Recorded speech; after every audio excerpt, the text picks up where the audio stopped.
François est en train de télécharger des fichiers météo parce que il y a une dépression qui vient de Saint-Pierre-et-Miquelon qu'on surveillait là depuis quelque temps et qui, compte fait, va descendre plus bas que prévu.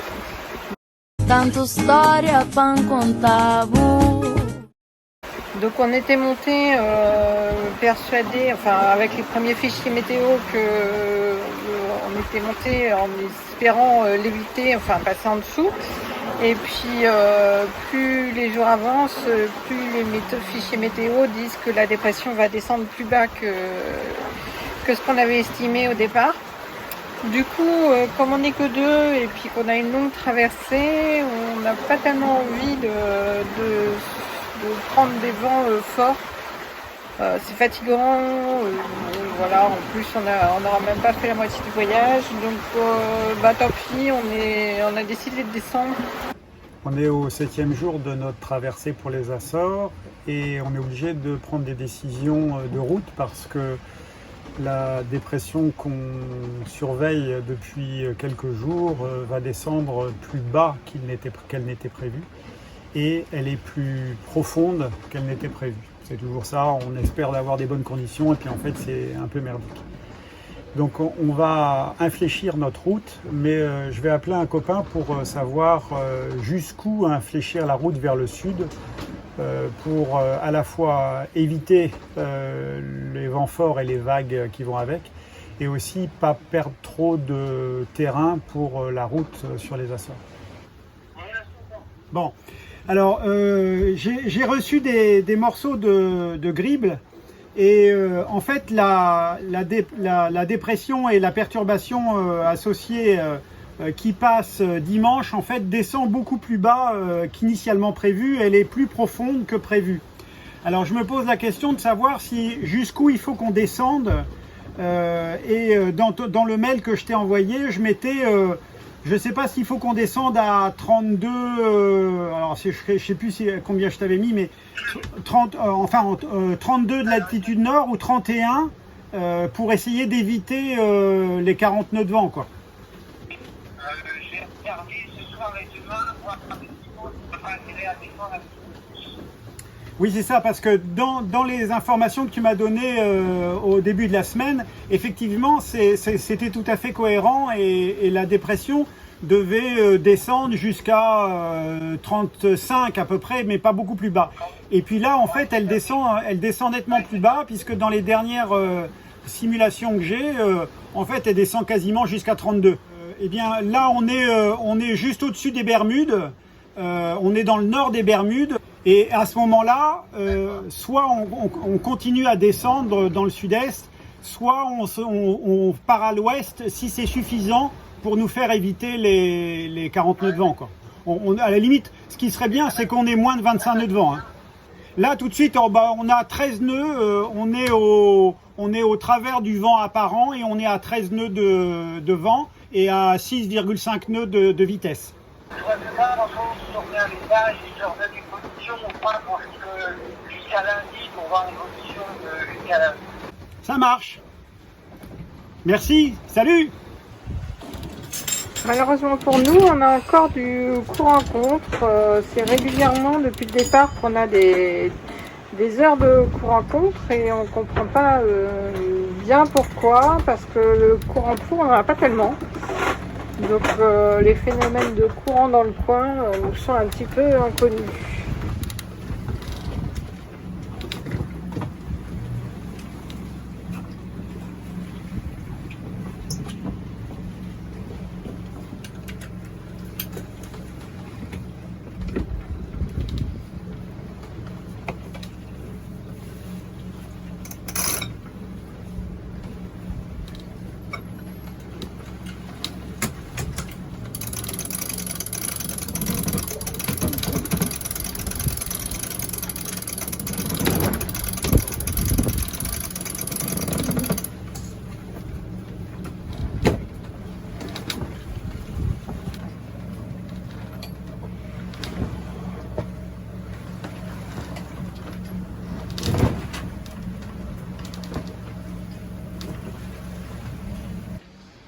On est jeudi Donc ça fait une semaine qu'on est parti. On est toujours en train de suivre notre épisode météo suite à la dépression de Saint-Pierre-et-Miquelon qui descend vers nous. Donc on la suit tous les jours. Normalement elle arrive samedi sur nous, dans 2 jours.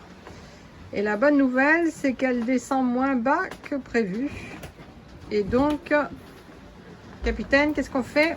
Eh bien, ça nous permettrait de couper un peu le grand détour par le sud qu'on est en train de faire. Donc ça raccourcit la route, puisque après il faut qu'on monte au nord.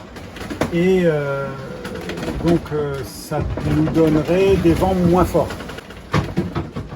Voilà. C'est l'enceinte qui vient de se casser la figure là-haut. Cool, cool, cool. Bonne nouvelle du jour, ça. Parce qu'on était en train de descendre, et on se disait après faut remonter, ça nous faisait de la route en plus.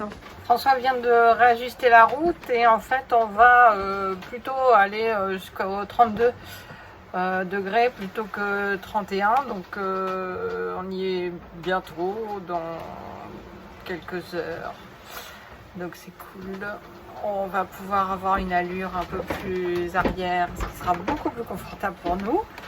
Là, on a déjà abattu de 10 degrés, ça se sent énormément dans le bateau, on est beaucoup moins agité. Et puis en fait, le voilier français qui était avec nous a déjà dépassé. Donc on rappelle que c'est un gros catamaran et on voulait un petit peu se suivre. Il nous avait dit qu'il ne toilait pas beaucoup, mais en fait, c'est même pas la peine. Il est parti un jour après nous et au bout d'une semaine, on est déjà distancé largement.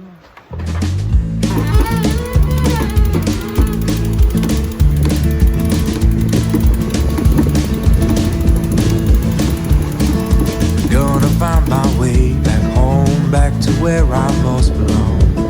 Feeling like this day will never end. Heading about the Voilà, on vient de remettre le Geneker parce qu'on est plus vent arrière. On est grand largue. Et puis cette nuit, on mettra un génois tangonné parce qu'on n'aime pas porter le Geneker la nuit. Quand il faut l'enrouler, c'est plus difficile la nuit. And you know that I'll be driving home to you.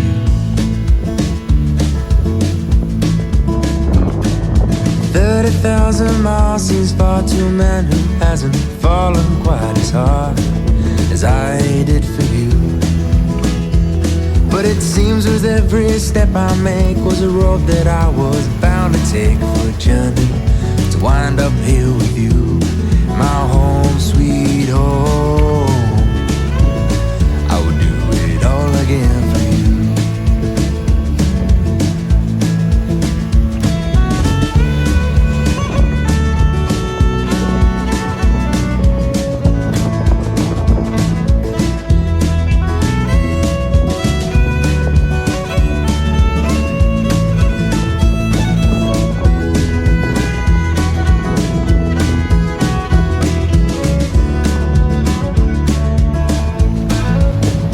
30,000 miles seems far to a man who hasn't fallen quite as hard as I did for you. Whoa, but it seems with every step I make was a road that I was bound to take on a journey to wind up here with you, my home, sweet home, my home, sweet home, my home, sweet home. Ça fait une semaine qu'on est parti des Bahamas, de Nassau. On a parcouru 1000 milles sur l'eau, mais que 900 milles par rapport aux Açores, puisqu'on est en train d'infléchir la route pour éviter la dépression là, qui est toujours annoncée et toujours forte. Donc on a contourné les Bermudes cette nuit. Et là, on est à 90 degrés du vent, au travers. Heureusement, il n'y a pas de mer. On commence à avoir un peu plus froid. Il fait que pourtant 26 à l'intérieur du bateau. Et dehors, c'est le vent qui est plus frais. Donc on était bien acclimatés, nous, aux Antilles. Oh, il y a de l'eau. Donc on a ressorti les pantalons et les manches longues. Voilà.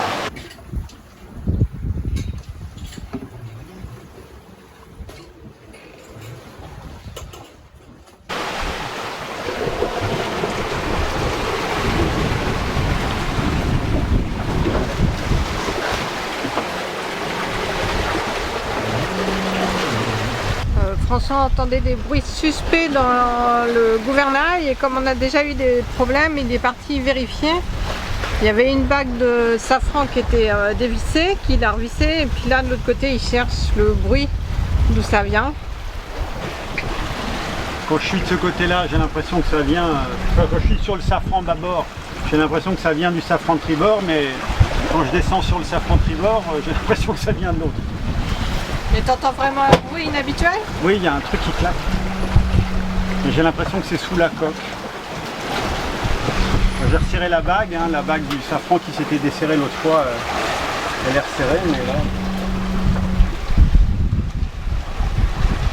Ça peut pas être un truc dans l'hélice, ça? Ben, c'est possible, oui. Mais l'hélice, elle est quand même... Ouais, j'ai l'impression que c'est en dessous. Ouais, je vais revoir de ce côté-là.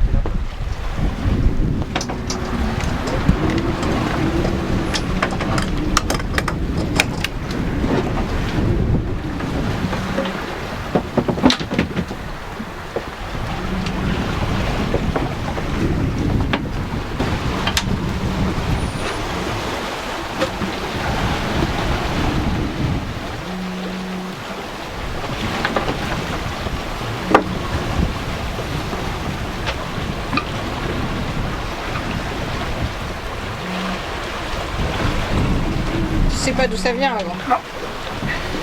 En plus ça doit résonner un peu là-dessous, ça doit faire écho. Ouais, c'est un truc, c'est un claque métallique, enfin sur du métal, c'est un truc Qui cogne. ouais, comme si ça cognait, mais c'est dans les mouvements de safran. Alors aujourd'hui on a une mer, comment on dirait, désordonnée, avec une houle sur l'arrière, 2 mètres à peu près, et puis une autre qui vient du côté, qui fait tanguer pas mal le bateau. Je vais essayer de filmer la houle, mais ça rend jamais aux écrans, donc c'est pas sûr que vous vous rendiez compte. Ça bouge pas mal.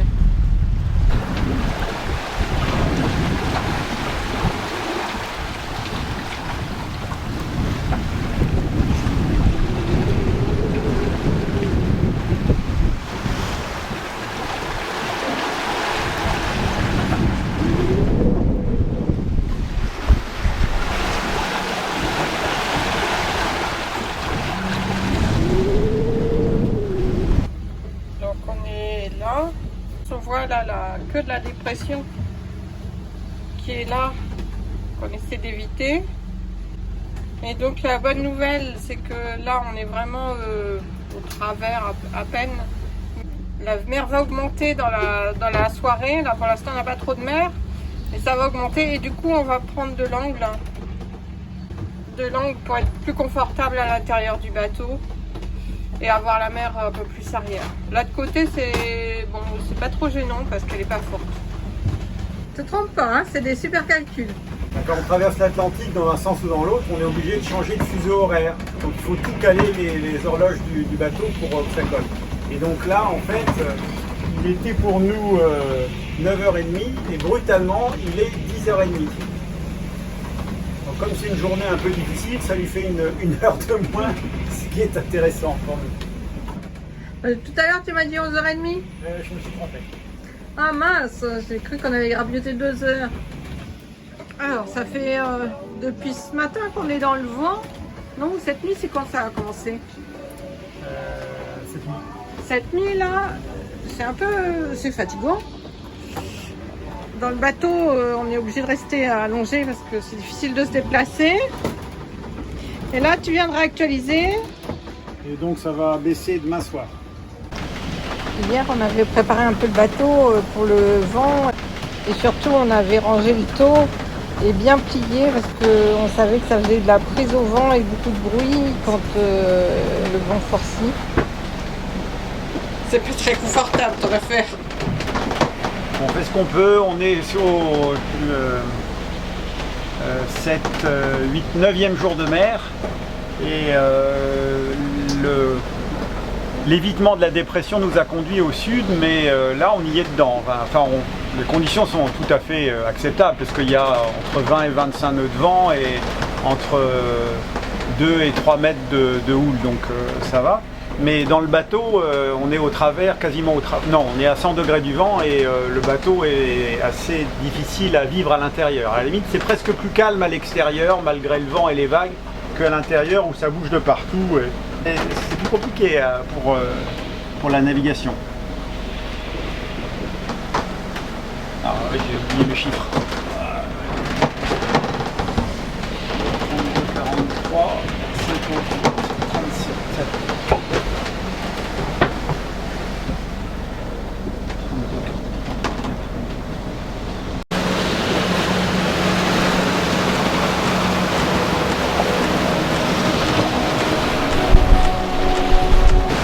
Ce matin, on se disait qu'on avait l'impression de traverser les canaux des Antilles, où ça bougeait tout le temps comme ça.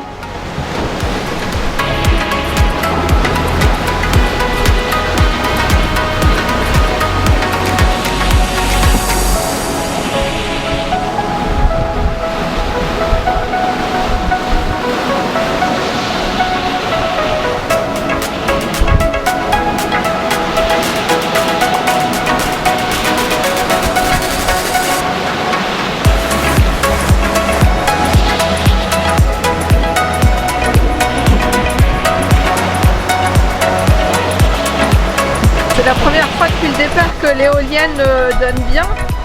C'est super, ça fait 5 ampères-heure et c'est vraiment efficace.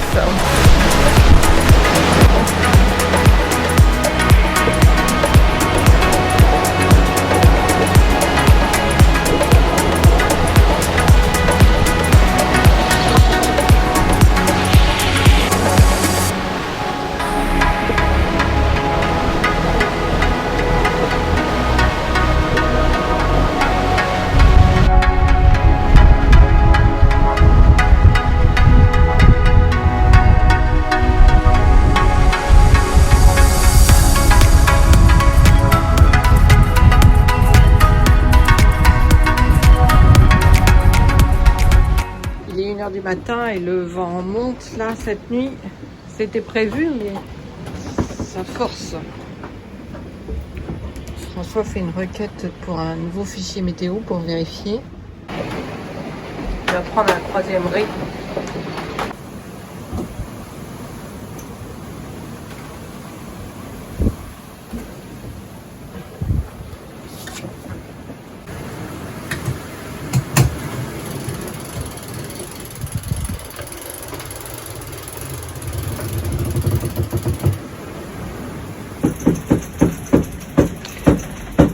Dans la grand voile, je crois que ça nous est jamais arrivé, mais c'est parce qu'on est en équipage réduit, on n'est que 2 et on préfère aller moins vite. On n'est plus qu'à 9 nœuds, on était monté à 11 nœuds et le vent a forcica. Ça y est, on passe les 30, 10 nœuds.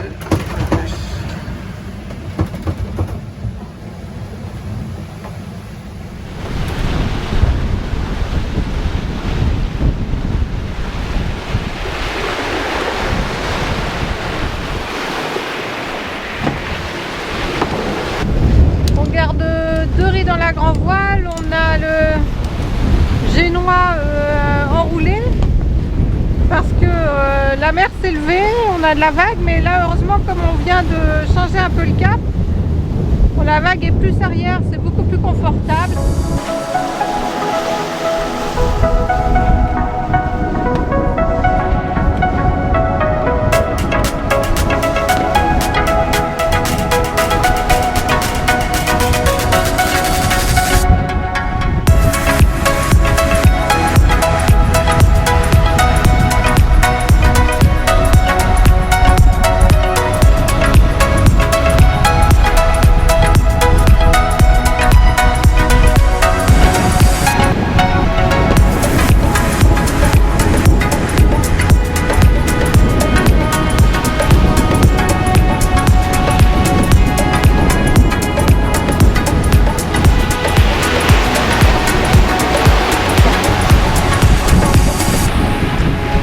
Il y a bien 2,50 m, 3 mètres de creux, je dirais. Ça souffle encore pas mal. Mais ça va se calmer demain. Ça va être mieux pour passer la nuit parce que vraiment on ne pouvait pas bouger à l'intérieur du bateau. On était obligé de rester couché.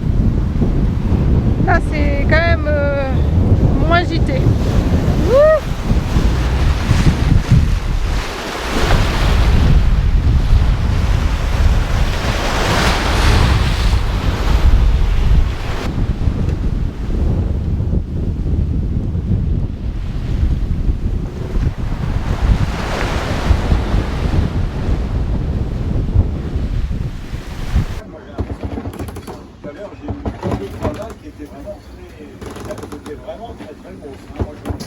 On vient de se recevoir une vague à l'intérieur du bateau. J'avais pas mis le capot de descente.